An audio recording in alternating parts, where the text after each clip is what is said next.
Hello every one. ഇന്നത്തെ വീഡിയോയിൽ നമ്മൾ ഡിസ്കസ് ചെയ്യുന്നത് പ്രസൻറ്റ് പെർഫെക്റ്റ് ടെൻസ് ആണ്. എന്താണ് പ്രസൻറ്റ് പെർഫെക്റ്റ് ടെൻസ്, എന്താണ് പ്രസൻറ്റ് ടെൻസും പാസ്റ്റ് ടെൻസും ഈ പ്രസൻറ്റ് പെർഫെക്റ്റ് ടെൻസും തമ്മിലുള്ള ഡിഫറൻസ് എന്നൊക്കെയുള്ളത് നമ്മൾ ഡീറ്റെയിൽ ആയിട്ട് പഠിക്കാൻ പോവാണ്. അപ്പോൾ കഴിഞ്ഞ ക്ലാസ്സിൽ അപ്പോൾ നിങ്ങൾക്ക് ഒട്ടും കൺഫ്യൂഷൻസ് വേണ്ട, നമ്മൾ ഇന്നത് ക്ലിയർ ആയിട്ട് പഠിക്കും. ഓക്കെ, അപ്പോൾ നമുക്കറിയാം ഇംഗ്ലീഷിൽ മൊത്തം 12 ടെൻസുകളാണുള്ളത്, 12 ടെൻസസ് ആണുള്ളത്. ടെൻസസ് എന്ന് പറഞ്ഞാൽ എന്താണ് അർത്ഥം? സമയം, കാലം എന്നൊക്കെയാണ് അർത്ഥം വരുന്നത് അല്ലേ? അപ്പോൾ ഓരോ കാലത്തെക്കുറിച്ച് പറയാനും ഓരോ സമയത്തെക്കുറിച്ച് പറയാനും ഓരോ റൂൾസ് ഉണ്ട്. അതിനെ നമ്മൾ ടെൻസ് എന്നാണ് വിളിക്കുന്നത് അല്ലേ? അപ്പോൾ നമ്മൾ കഴിഞ്ഞ ക്ലാസ്സിൽ സിമ്പിൾ ടെൻസസ് പഠിച്ചു. സിമ്പിൾ ടെൻസസിൽ സിമ്പിൾ പ്രസൻറ്റ് പഠിച്ചു, സിമ്പിൾ പാസ്റ്റ് പഠിച്ചു, സിമ്പിൾ ഫ്യൂച്ചറും പഠിച്ചു. പിന്നെ നമ്മൾ പഠിച്ചത് കണ്ടിന്യൂസ് ടെൻസ് ആണ്. കണ്ടിന്യൂസ് പ്രസൻറ്റ് പഠിച്ചു, കണ്ടിന്യൂസ് പാസ്റ്റ് പഠിച്ചു, കണ്ടിന്യൂസ് ഫ്യൂച്ചറും പഠിച്ചു. ഇന്ന് നമ്മൾ പഠിക്കുന്നത് പെർഫെക്റ്റ് ടെൻസിലെ പ്രസൻ്റ് ആണ്. അപ്പോൾ നമ്മളിന്ന് പ്രസൻറ്റ് പെർഫെക്റ്റ് ടെൻസ് ആണ് പഠിക്കുന്നത്. 1, 2, 3, 4, 5, 6, 7th ടെൻസ് ആണ് നമ്മൾ പഠിക്കുന്നത്. മൊത്തം നമുക്ക് 12 ടെൻസുകളാണ് ഉള്ളത് കേട്ടോ. അപ്പോൾ ഇന്ന് നമ്മൾ പ്രസൻറ്റ് പെർഫെക്റ്റ് ടെൻസ് ആണ് പഠിക്കുന്നത്. അപ്പോൾ നമ്മളിവിടെ ആദ്യം അറിഞ്ഞിരിക്കേണ്ടത് ഒരു വേർബിന് മെയിനായിട്ട് 3 ഫോംസ് ആണുള്ളത്. മെയിനായിട്ടാണ്. അപ്പോൾ അതിനെ നമ്മൾ V1, V2, V3 എന്ന് പേരിട്ട് വിളിക്കുകയാണ്. ഓക്കെ, അപ്പോൾ ഒരു എക്സാമ്പിൾ എടുക്കാം. ഗോ എന്നുള്ള വേർബ്. അപ്പോൾ V1 എന്ന് വെച്ചാൽ ഒരു വേർബിൻ്റെ ബേസ് ഫോമാണ്, വേറെ ഒരു ചേഞ്ചസും ഇല്ലാണ്ട് ആ വേർബ് എങ്ങനെയാണോ ആ ഫോമിനെയാണ് നമ്മൾ ബേസ് ഫോം അഥവാ V1 എന്ന് എടുക്കുന്നത്. ഓക്കെ, അപ്പോൾ ഗോ എന്നുള്ള വേർബ് എടുത്തു. ഗോ എന്നുള്ള വേർബിൻ്റെ V2 എന്താണ്? വെൻഡ് ആണ്.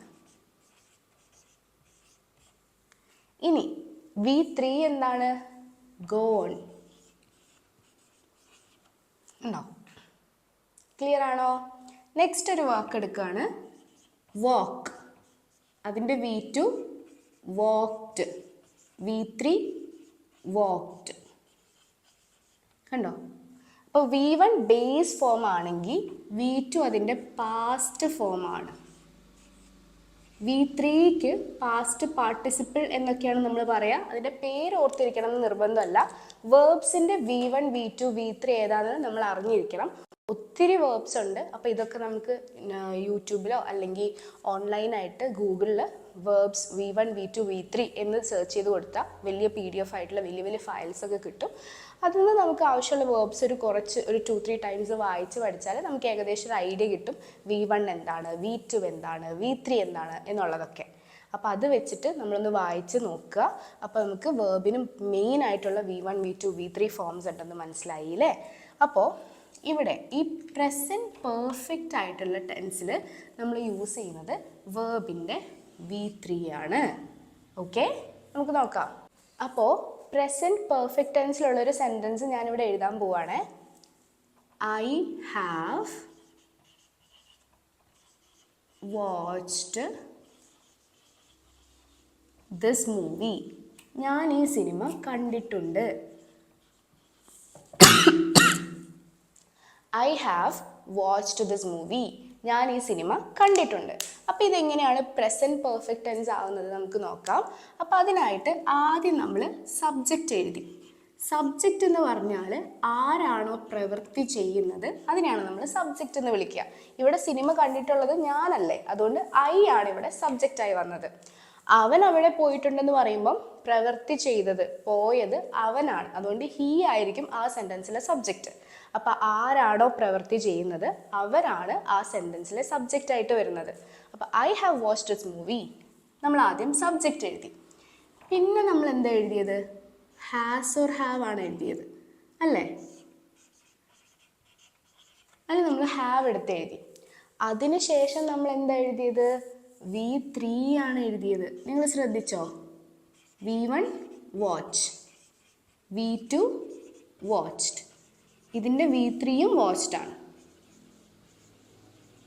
അപ്പോൾ അതിന് V3 ആണ് നമ്മൾ പ്രസൻറ്റ് പെർഫെക്റ്റ് ടെൻസിന് യൂസ് ചെയ്യുന്നത് അല്ലേ?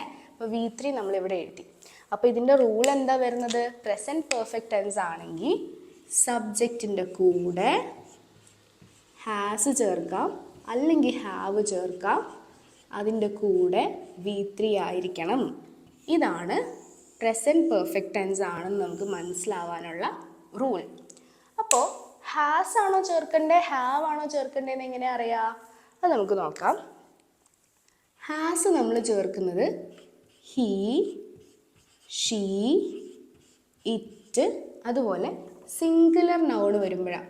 സിംഗുലർ നൗൺ എന്ന് വെച്ചാൽ ഏകവചനം വരുമ്പോൾ. ദിന ഏകവചനം അല്ലേ, ദിന ഒരാളല്ലേ ഉള്ളൂ, എന്ത് പറയാം? ദിന ഹാസ് ആണ് പറയാം. ടൈഗർ, ഒരു ടൈഗർ ഉള്ളെങ്കിൽ ഹാസ്. കണ്ടോ? അപ്പോൾ ഏകവചനം വന്നാലൊക്കെ നമ്മൾ ഹാസ് ഉപയോഗിക്കണം. He, she, it. ഓക്കെ. ഇനി ഹാവ് എവിടെ നമ്മൾ ഉപയോഗിക്കുക? ഹാവ് നമ്മൾ ഉപയോഗിക്കുക I have, you have, we have, they have. അതുപോലെ പ്ലൂറൽ വരുന്ന സമയത്ത് പ്ലൂറൽ നൗൺ. പ്ലൂറൽ എന്ന് പറഞ്ഞാൽ എന്താണ്? ബഹുവചനം, ഏകവചനം അല്ല, രണ്ടാളുണ്ടെങ്കിൽ. ഇപ്പം ദിനയും റാമും ആണെങ്കിൽ ദിന ആൻഡ് റാം. ഹാസ് അല്ല, രണ്ടുപേരുണ്ടല്ലേ, അതുകൊണ്ട് നമ്മൾ ഹാവ് എന്നാണ് യൂസ് ചെയ്യുക. ക്ലിയർ ആണോ? അപ്പോൾ ഇവിടെ ഐ വന്നതുകൊണ്ടാണ് നമ്മൾ ഹാവ് യൂസ് ചെയ്തത്. ഐ വന്നാൽ ഹാവ്. ഇനി റാം ഈ സിനിമ കണ്ടിട്ടുണ്ടെന്ന് എങ്ങനെയാ പറയാ? റാം എന്നുള്ളത് ഏകവചനമായതുകൊണ്ട് നമ്മൾ Ram has watched this movie എന്നാണ് എഴുതുക കേട്ടോ. ഐ ആയതുകൊണ്ട് ഹാവ് ആയിരുന്നു, പക്ഷെ റാം ആയതുകൊണ്ട് ഹാസ് വാച്ച്ഡ് എന്നാണ് നമ്മൾ എഴുതിയത്. നമ്മൾ എന്തിനു വേണ്ടിയിട്ടാണ് ഈ ഒരു പ്രസൻറ്റ് പെർഫെക്റ്റ് ടെൻസ് ഉപയോഗിക്കുന്നത്? നമുക്ക് സിമ്പിൾ ടെൻസസ് ഉണ്ട്, കണ്ടിന്യൂസ് ടെൻസസ് ഉണ്ട്. ഈ പ്രസൻറ്റ് പെർഫെക്റ്റ് ടെൻസ് എന്തിനു വേണ്ടിയിട്ട്, എങ്ങനെയുള്ള സെൻറ്റൻസസ് മേക്ക് ചെയ്യാനാണ് ഉപയോഗിക്കുന്നത് എന്നുള്ളത് നമുക്ക് നോക്കാം. റെഡി? അപ്പോൾ ഇത് ഉപയോഗിക്കുമ്പം നമുക്ക് ടൈം പീരീഡിൽ കുറച്ച് റൂൾസ് ഉണ്ട്. അപ്പോൾ ഓൾറെഡി സ്റ്റാർട്ട് ചെയ്തിട്ടുള്ള ഒരു ടൈം പീരീഡ് ആയിരിക്കണം, അതായത് ഓൾറെഡി നടന്നൊരു കാര്യമായിരിക്കണം. സ്റ്റാർട്ടഡ് ടൈം പീരീഡ് ആയിരിക്കണം. പിന്നെ ഒന്നെങ്കിൽ ആ ടൈം പീരീഡ് കണ്ടിന്യൂ ചെയ്യണം, അല്ലെങ്കിൽ ആ ആക്ഷന് ഇപ്പോഴും ഒരു പ്രസക്തി ഉണ്ടാവണം. പ്രസക്തി എന്നുള്ളതിന് ഇംഗ്ലീഷിൽ നമ്മൾ റെലവൻസ് എന്ന് പറയും. അപ്പോൾ ഒന്നെങ്കിൽ ആ ടൈം പീരീഡ് ഓൾറെഡി സ്റ്റാർട്ട് ചെയ്തിട്ടുള്ളൊരു കാര്യം തന്നെ ആയിരിക്കണം, മുമ്പ് നടന്നൊരു കാര്യം ആയിരിക്കണം, പക്ഷെ ഒന്നെങ്കിൽ ആ ടൈം പീരീഡ് കണ്ടിന്യൂ ചെയ്യുന്നുണ്ടാവണം, അല്ലെങ്കിൽ ആക്ഷനൊരു പ്രസക്തി ഉണ്ടാവണം. ഓക്കെ. അപ്പോൾ മുമ്പ് തുടങ്ങിയൊരു ടൈം പീരീഡ് ഇപ്പോഴും കണ്ടിന്യൂ ചെയ്യാന്ന് പറഞ്ഞ എക്സാമ്പിൾ എന്താണ്? ഫോർ എക്സാമ്പിൾ ദിസ് ഇയർ, ഈ വർഷം ഓൾറെഡി സ്റ്റാർട്ട് ചെയ്താണ്, പക്ഷേ ഈ വർഷം ഇപ്പോഴും കണ്ടിന്യൂ ചെയ്യുന്നുണ്ടല്ലേ. This month, this day. Clear ആണോ? അപ്പോൾ നമുക്ക് എക്സാമ്പിൾ നോക്കാം. Okay. He has gone to the park, അല്ലെങ്കിൽ he has gone to the market. അപ്പം ഞാനിവിടെ ഹാസ് ഗോൺ എന്നാണ് ഉപയോഗിച്ചിരിക്കുന്നത്. അതുകൊണ്ട് തന്നെ ഇതൊരു സിമ്പിൾ പെർഫെക്റ്റ് ടെൻസ് ആണ്. കാരണം സബ്ജക്റ്റ് വന്നു, ഹാസ് വന്നു, V3 വന്നു. അപ്പോൾ ഇതൊരു പ്രസൻറ്റ് പെർഫെക്റ്റ് ടെൻസ് ആണെന്നുള്ളത് നമുക്ക് മനസ്സിലായി. He has gone to the park എന്ന് വെച്ചാൽ അവൻ പാർക്കിൽ പോയിട്ടുണ്ട്, അഥവാ അവൻ പാർക്കിൽ പോയിരിക്കുകയാണ് എന്ന് പറയാൻ വേണ്ടിയിട്ടാണ് നമ്മൾ യൂസ് ചെയ്യുന്നത്.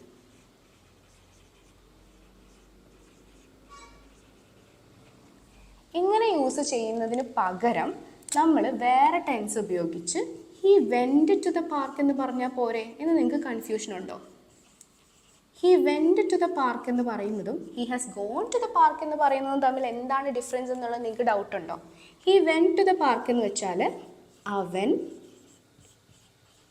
പാർക്കിൽ പോയി എന്നാണ്. അപ്പം നമുക്ക് നോക്കാം. He has gone to the park എന്ന് വെച്ചാൽ അവൻ പാർക്കിൽ പോയിരിക്കുകയാണ് എന്ന് വെച്ചാൽ അവൻ ഇപ്പോഴും പാർക്കിലാണുള്ളത്, അവൻ പാർക്കിൽ നിന്നും മടങ്ങി വന്നിട്ടില്ല, അല്ലെങ്കിൽ പാർക്കിൽ നിന്ന് മറ്റെവിടെയും പോയിട്ടില്ല എന്നുള്ള ഒരു ഐഡിയ നമുക്ക് ലഭിക്കുന്നുണ്ട്. നമ്മളുടെ ഫ്രണ്ട്സ് നമ്മളുടെ അമ്മേനെ വിളിച്ചിട്ട് ചോദിക്കുകയാണ്, ആൻറ്റി അവൻ എവിടെയാണെന്ന് ചോദിക്കുമ്പോൾ അമ്മ എന്താ പറയുന്നത്? അവൻ പാർക്കിൽ പോയിരിക്കുകയാണ്, അല്ലെങ്കിൽ അവൻ മാർക്കറ്റിൽ പോയിരിക്കുകയാണ് എന്ന് പറയുമ്പോൾ അവൻ ഇപ്പോൾ ഇവിടെ ഇല്ല, അവൻ മാർക്കറ്റിൽ പോയിട്ടുണ്ട്, അവൻ മാർക്കറ്റിലാണുള്ളത് എന്നുള്ള ഐഡിയ കൺവേ ചെയ്യുന്നില്ലേ? അപ്പം എന്താണ്? മുമ്പ് നടന്ന കാര്യമാണോ? ആണ്. സ്റ്റിൽ കണ്ടിന്യൂ ചെയ്യുന്നുണ്ടോ? ഇപ്പോഴും അവൻ പാർക്കിലാണോ? സ്റ്റിൽ കണ്ടിന്യൂ ചെയ്യുന്നുണ്ടോ? ഉണ്ട്. അപ്പം അങ്ങനെ വരുമ്പോഴാണ് നമ്മൾ he has gone to the park എന്ന് എഴുതുന്നത്. He went to the park എന്ന് പറഞ്ഞാൽ അവൻ പാർക്കിൽ പോയി, അത്രേ നമുക്കറിയുള്ളൂ. അതിനുശേഷം അവനിപ്പോൾ പാർക്കിലുണ്ടോ, അവനിപ്പോൾ പാർക്കിൽ നിന്ന് മറ്റെവിടെയെങ്കിലും പോയോ എന്നുള്ളതിനെ കുറിച്ചിട്ടൊന്നും നമുക്കൊരു ഐഡിയ പറയുന്ന ആളുടെ കയ്യിൽ നിന്ന് കിട്ടുന്നില്ല. അങ്ങനെയുള്ള സിറ്റുവേഷൻസിൽ നമ്മൾ he went to the park, അതെന്നോ പോയതായിരിക്കാം പാസ്റ്റിൽ. ഓക്കെ, അപ്പോൾ ഇവിടെ നമ്മൾ ഇങ്ങനെ ഹാസ് ഒന്നും ഉപയോഗിച്ചിട്ടില്ല. ഇവിടെ നമ്മൾ സബ്ജക്റ്റിൻ്റെ കൂടെ V2 മാത്രം അങ്ങ് ഉപയോഗിക്കുകയാണ് ചെയ്തത്. ഈ ടെൻസിനെ നമ്മൾ സിമ്പിൾ പാസ്റ്റ് എന്നാണ് പറയുന്നത്, പാസ്റ്റിൽ നടന്നു എന്നാണ് പറയുന്നത്. ഇവിടെ നമ്മൾ സബ്ജക്റ്റിൻ്റെ കൂടെ ഹാസ് ഉപയോഗിച്ചു, അതിൻ്റെ കൂടെ നമ്മൾ V3 ഉപയോഗിച്ചു. അപ്പോൾ ഈ ടെൻസാണ് നമ്മളിപ്പോൾ പഠിച്ച പ്രസൻറ്റ് പെർഫെക്റ്റ് ടെൻസ്. ക്ലിയർ ആണോ? ഞാൻ എൻ്റെ ഫ്രണ്ടിൻ്റെ അമ്മയെ വിളിച്ചിട്ട് ചോദിക്കുകയാണ്, ലക്ഷ്മി എവിടെയെന്ന് ചോദിക്കുകയാണ്. അപ്പം അമ്മ പറയാണ്, ലക്ഷ്മി ഷോപ്പിങ്ങിന് പോയിരിക്കുകയാണല്ലോ, ലക്ഷ്മി ഷോപ്പിങ്ങിന് പോയിരിക്കുകയാണ്. എങ്ങനെയാ പറയാ? ലക്ഷ്മി വെന്റ് ഷോപ്പിംഗ് എന്നാണോ?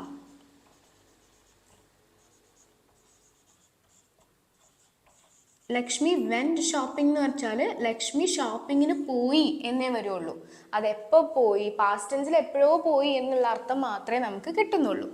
അതിന് പകരം Lakshmi has gone shopping, Lakshmi ഷോപ്പിങ്ങിന് പോയിരിക്കുകയാണ്. അപ്പോൾ ഓൾറെഡി ഷോപ്പിങ്ങിന് പോയി അല്ലേ? അപ്പോൾ മുമ്പ് നടന്ന കാര്യമാണ്. സ്റ്റിൽ ഷോപ്പിങ്ങിലല്ലേ ഉള്ളത്? സ്റ്റിൽ പ്രസക്തി ഉണ്ട്, അല്ലെങ്കിൽ സ്റ്റിൽ കണ്ടിന്യൂ ചെയ്യുന്ന കാര്യമല്ലേ? അതുകൊണ്ട് ലക്ഷ്മി ഹാസ് ഗോൺ ഷോപ്പിംഗ്. ഇവിടെ ഷോപ്പിങ്ങിന് പോവുക എന്ന് പറയുമ്പോൾ ഗോ ടു ഷോപ്പിംഗ് എന്നുള്ളത് നമ്മൾ പൊതുവെ യൂസ് ചെയ്യാറില്ല. Go shopping. Okay, let us go shopping. നമുക്ക് ഷോപ്പിങ്ങിന് പോവാം. അപ്പോൾ ഗോ ടു ഒന്നും വേണ്ട, ഗോൺ ഷോപ്പിംഗ്. ഓക്കെ, അപ്പോൾ സബ്ജക്റ്റ് ഹാസ് V3. ഓക്കെ, ഇനി നെക്സ്റ്റ് വൺ, എൻ്റെ ചാവി കളഞ്ഞുപോയി. അപ്പം ഞാൻ ഐ ലോസ്റ്റ് മൈ കീസ് എന്ന് വെച്ചാൽ എൻ്റെ ചാവി കളഞ്ഞുപോയി എന്നേ അർത്ഥമുള്ളൂ. എൻ്റെ ചാവികൾ കളഞ്ഞുപോയി എന്നേ അർത്ഥമുള്ളൂ. അത് പിന്നീട് എനിക്ക് തിരിച്ച് കിട്ടിയിട്ടുണ്ടാവാം, ചിലപ്പോൾ അതെനിക്ക് പിന്നീട് അതിന് എന്ത് സംഭവിച്ചു, ചിലപ്പോൾ തിരിച്ച് അതിനെക്കുറിച്ചിട്ടൊന്നും നമുക്ക് അറിയില്ല. ഓക്കെ, പക്ഷേ ഞാൻ I have lost my keys എന്ന് പറഞ്ഞാൽ അതിൻ്റെ അർത്ഥം എന്തായി? മുമ്പ് സംഭവിച്ച കാര്യമാണ്, എന്നാൽ അതിന് ഇപ്പോഴും പ്രസക്തി ഉണ്ട് എന്ന് മനസ്സിലാക്കണം. സ്റ്റിൽ റെലവൻസ് ഉണ്ട്. പ്രസക്തിയാണ് റെലവൻസ്. അപ്പോൾ ഇപ്പോഴും പ്രസക്തിയുള്ള കാര്യമാണെങ്കിൽ ഞാൻ I have lost my keys, എൻ്റെ ചാവികൾ കളഞ്ഞു പോയിരിക്കുകയാണ്, ഞാൻ ആ അവസ്ഥയിലാണുള്ളത്, എനിക്ക് ഡോറ് തുറക്കാൻ പറ്റുന്നില്ല, ഞാൻ ബുദ്ധിമുട്ടി നിൽക്കുകയാണ് എന്നുള്ളൊരർത്ഥം കൺവേയ്ഡ് ആണ്. ക്ലിയർ ആണോ?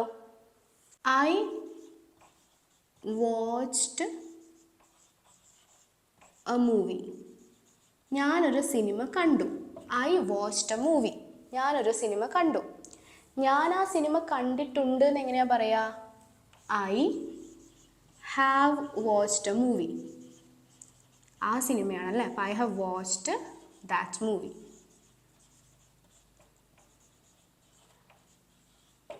അല്ലേ? അപ്പോൾ അതിനിപ്പോഴും ഒരു പ്രസക്തി ഉണ്ട്. നിങ്ങളുടെ ഫ്രണ്ട് ചോദിക്കുകയാണ് നമുക്ക് ഈ സിനിമയ്ക്ക് പോയാലോ എന്ന് ചോദിക്കുകയാണ്. അപ്പം നിങ്ങൾ പറയാം, അയ്യോ ആ സിനിമ ഞാൻ കണ്ടിട്ടുള്ളതാ, I watch that movie.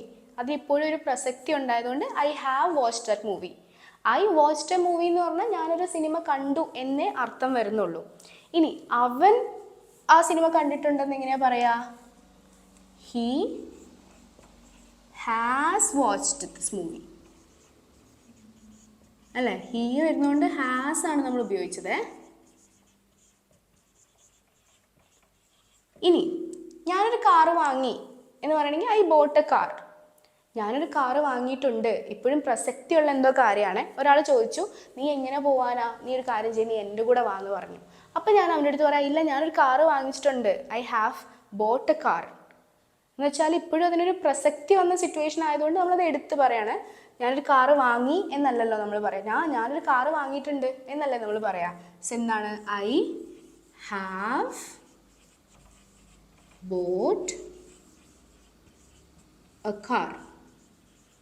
Okay, അപ്പോൾ ഇനി നമ്മൾ ശ്രദ്ധിക്കേണ്ടത്, ഞാൻ ഇന്നലെ ഒരു സിനിമ കണ്ടു എന്ന്, I watched A movie yesterday എന്ന് നമുക്ക് പറയാം.